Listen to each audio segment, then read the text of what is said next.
Have you ever had that frustrating feeling where a word is right on the tip of your tongue, but no matter how hard you try, it just won't come out? Or maybe you forget someone's name just seconds after they were introduced to you. Think about those times you walk into a room in your own home, stand there staring at the wall, and have absolutely no idea what you went in there for. These little mental short circuits are incredibly common, but over time, they start to plant a seed of worry. You begin to wonder if you are losing your memory for good. If you feel this way, I want you to know that you are not alone, and most importantly, this is not a sentence you have to accept. Many people believe that memory naturally fades with age, and there is nothing we can do about it. But that is simply not true. What if I told you there is a specific 60-second exercise designed by a neurologist that can help wake up your brain starting today? Stick with me, because I am going to show you exactly how to do it and explain the fascinating science that makes it work. I have spent my career fascinated by the mysteries of the human brain. In my practice, I have seen hundreds of patients with the exact same concerns that probably brought you here today. These are men and women in their 60s, 70s, or older. Vibrant people who suddenly feel like their minds are playing tricks on them. They talk to me about mental fog, difficulty concentrating, and the immense effort it takes to recall a simple fact that used to come to mind instantly. In their eyes, I see more than just frustration. I see fear. It is the fear of losing independence, the fear of becoming a burden, and the fear of watching cherished memories simply evaporate. My mission is to dispel that fear with knowledge and provide you with practical tools to fight back.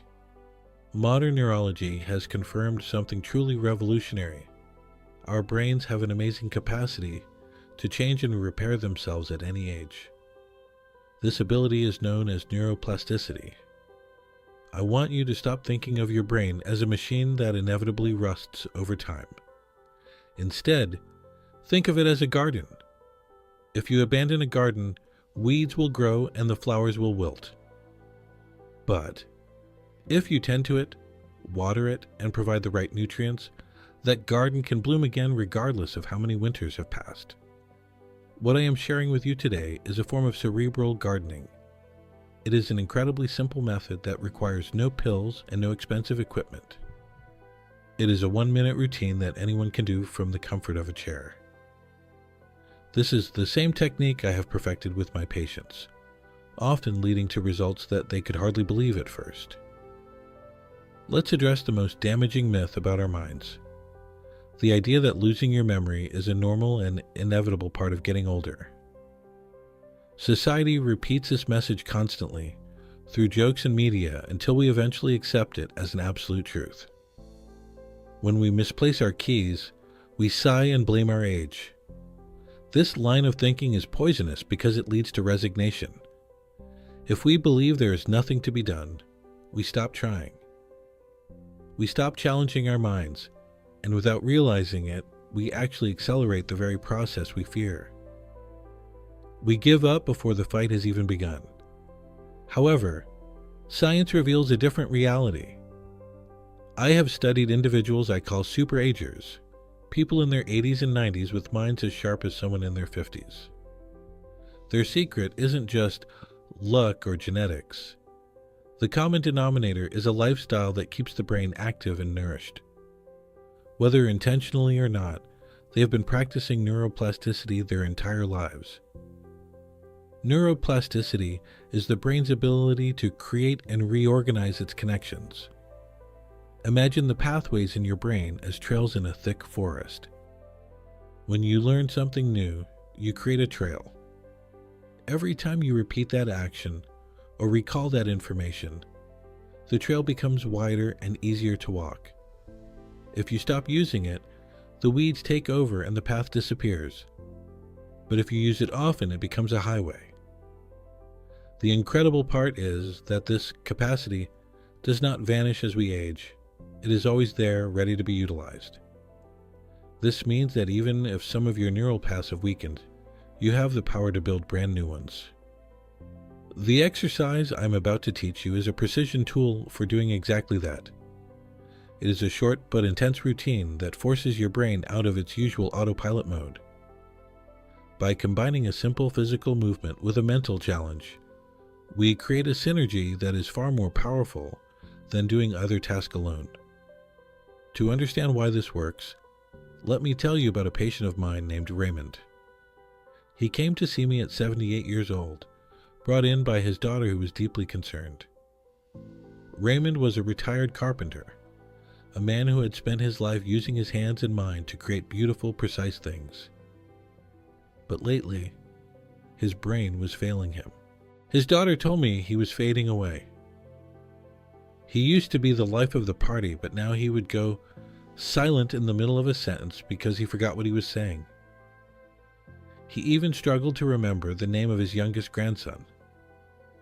I saw the shame in Raymond's eyes when he told me his head just couldn't do it anymore. I made a deal with him.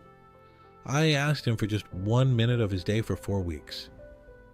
He was skeptical, wondering how 60 seconds could help him remember his grandson's name. I told him the brain is a muscle. If you don't use it, it atrophies, but if you exercise it, it grows stronger. 4 weeks later, Raymond returned to my office, and the difference was night and day. He walked in taller and gave me a firm handshake.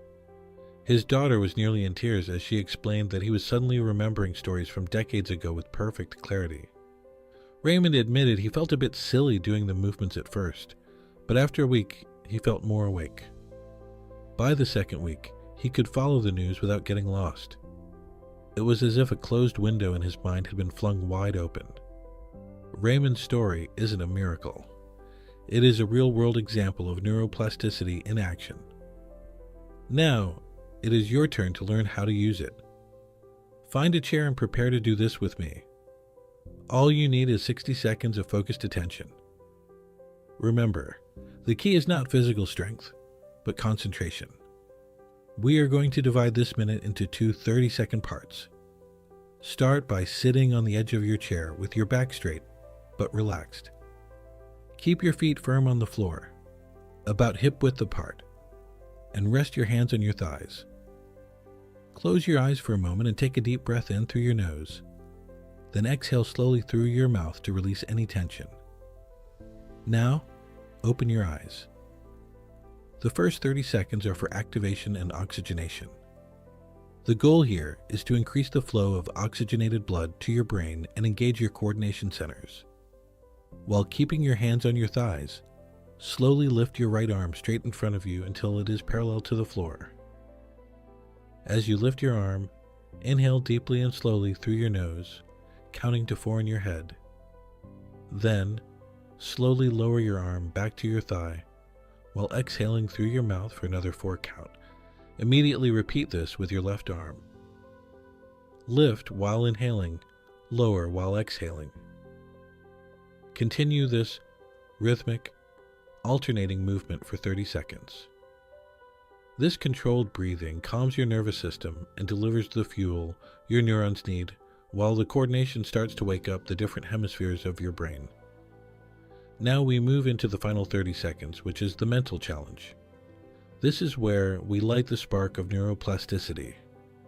You must continue the exact same physical arm movements and breathing pattern, but now you will add a verbal task.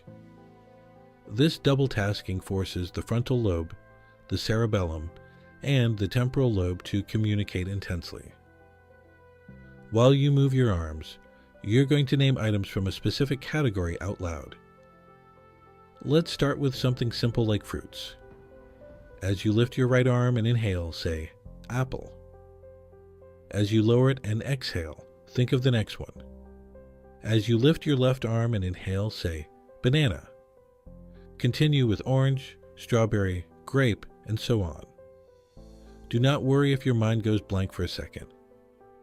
Just breathe and wait for the next word to come.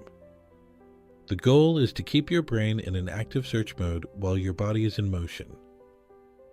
This combination works because it forces the brain to manage a motor task and a cognitive task simultaneously.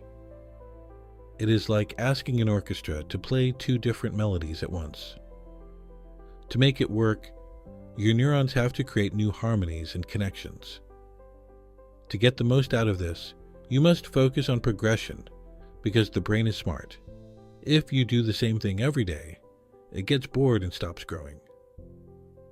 In your first week, stick to easy categories like animals or furniture. In the second week, try naming words that start with a specific letter. By the third week, try counting backward from 100 by threes while moving your arms. If it feels easy, you aren't challenging yourself enough. You want to feel a slight mental effort, and it is the signal that your brain is actually changing. There are a few common mistakes to avoid. First, do not rush. Moving your arms too fast or breathing shallowly creates stress, and stress is a major enemy of memory. Slower is always better. Second, be consistent. Doing this 3 times and then forgetting for a week won't work. Your brain needs daily repetition, just like a plant needs regular water. Try anchoring this habit to something you already do, like right before your morning coffee. Third, avoid distractions. Don't do this while the TV is on. This minute is a private appointment with your brain, and your undivided attention is the tool that carves those new neural pathways. I also have 3 secrets to help you boost your results. First, drink a glass of water before you start. Your brain is mostly water, and even mild dehydration can slow down your cognitive functions. Second, try what I call an inner smile. Right before you begin, put a slight smile on your face. This simple physical act signals your brain to release neurotransmitters that improve your mood and make learning easier. Third, teach this exercise to someone else. Explaining the process to a friend or spouse helps your brain organize the information and reinforces your own connections. What we have discussed today is the difference between resignation and action. We've dismantled the myth that memory loss is a mandatory part of aging and opened a door to hope through neuroplasticity. You have seen how a man like Raymond regained his clarity, and now you have the same tool he used. This 60-second exercise is a way to oxygenate your mind and forge new paths for your thoughts to travel. The decision is now yours. You can finish this video and go back to your day exactly as it was, or you can stand up, find a chair, and give yourself the first minute of a more mentally active life. Never underestimate the power of small, repeated actions. This 1 minute is a declaration that your brain health matters and that you are taking control. I am Dr. Eugene Hollis, and that's it for today's video. See you as always in the next video. Don't forget to subscribe. Goodbye.